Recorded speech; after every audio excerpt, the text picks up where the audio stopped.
My name is Nick Lupton. I live by the River Severn in Worcestershire. We had a honeymoon period of about 3 years after moving here, and then in the last 4 years we've had 9 floods. So we've become very capable at dealing with the floods, and we have kept the house dry throughout.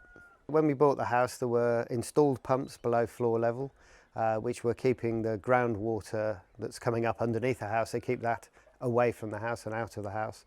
There was barriers on the doors. All 4 doors had a barrier there, and the house had been tanked. So essentially the house was waterproof. The bricks were waterproof, and they weren't going to stop water getting in through the brickwork. Since then, we've added another layer of barriers. These barriers on the outside of the porches are basically given as a double skin of barrier stopping water getting into the house. Small puddles, millimetres of water in the house, which we bought some puddle pumps, which are very effective at removing these very low levels of water.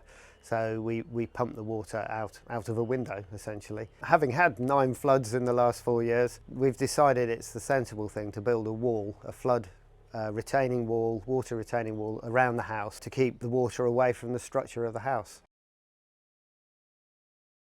To be flood smart, I think you've got to think about the risk.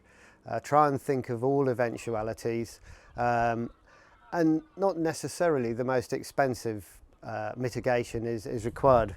We bought these very cheap, for about £5 bungs, and they stopped our downstairs toilets flooding.